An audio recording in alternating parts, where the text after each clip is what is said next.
शोभं नयति मणिताडित्यभिनभु त्रिलोकीमप्यासु भ्रमयति रवीन्दुस्तनयुगां किरन्ती वन्देभ्यः किरणनिपुरम्बामृतरसं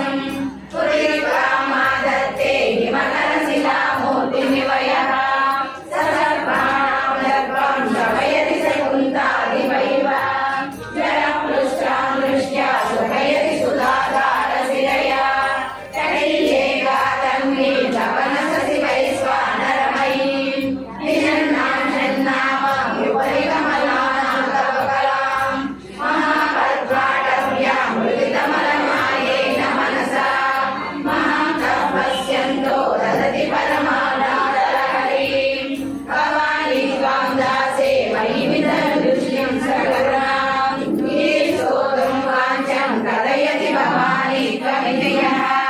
तदेव त्वं तस्मै दिशसि निजसायुज्यपदवीं मुकुन्दं ब्रह्मेन्द्र स्फुटमकुटनीराजिनपदाम् शिवशक्त्या युक्तो यदि भवति शक्तः प्रभवितुं न चेदेवं देवो न खलु कुशलः स्पन्दितुमपि अतस्त्वामाराध्यां हरिहरविरिञ्चादिभिरपि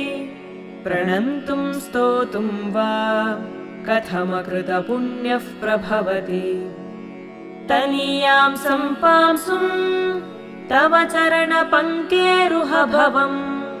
विरिञ्चिः सञ्चिन्वन् विरचयति लोकानविकलम् वहत्येनं शौरिः कथमपि सहस्रेण शिरसां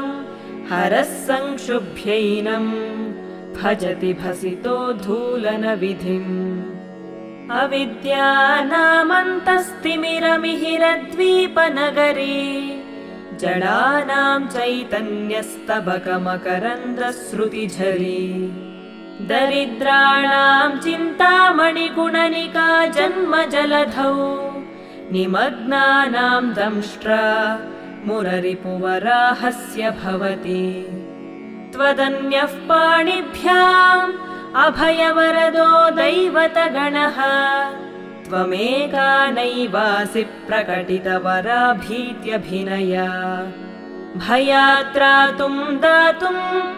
फलमपि च वाञ्छासमधिकम् शरण्ये लोकानां तव हि चरणावेव निपुणौ हरिस्त्वामाराध्य प्रणतजनसौभाग्यजननीं पुरानारी भूत्वा पुररिपुमपि क्षोभमनयत् स्मरोऽपि त्वा नत्वा रतिनयनलेह्येन वपुषा मुनीनामप्यन्तः प्रभवति हि मोहाय महताम् धनुः पौष्पं मौर्वी मधुकरमयी पञ्चविशिखाः वसन्तः सामन्तो मलयमरुदायो धनरथः तथाप्येकः सर्वं हिमगिरिसुते कामपि कृपाम् अपाङ्गात्ते लब्ध्वा जगदिदमनङ्गो विजयते क्वणत्काञ्चीदामा करिकलभकुम्भस्तननदा परीक्षीणा मध्ये परिणतशरच्चन्द्रवदना धनुर्बाणान् पाशं सृणिमपि दधाना करतलैः पुरस्तादास्तां नः पुरमथितुराहो पुरुषिका सुधा सिन्धोर्मध्ये सुरविटपि वाटी परिवृते मणिद्वीपे नीपोपवनवति चिन्तामणिगृहे शिवाकारे मञ्चे परमशिवपर्यङ्कनिलयां भजन्ति त्वां धन्याः कतिचन चिदानन्दलहरीं महीं मूलाधारे कमपि मणिपूरे हुतवहम्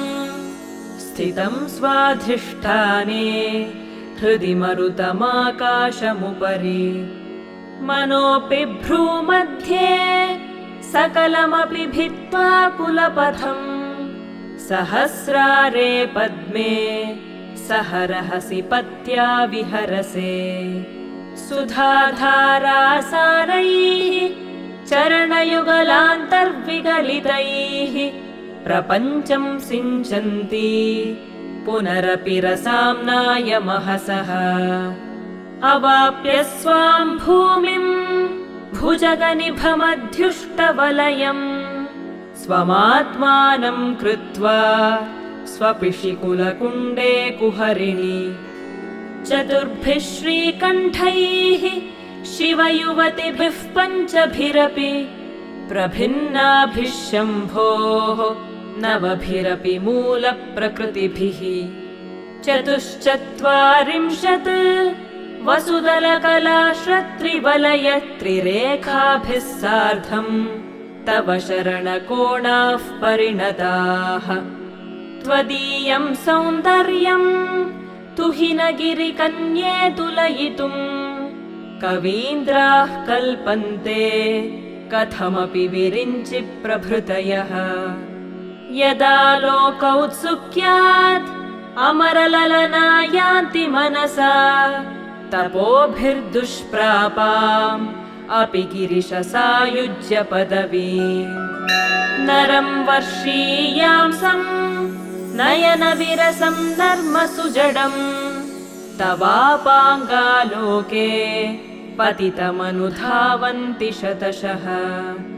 गलद्वेणीबन्धाः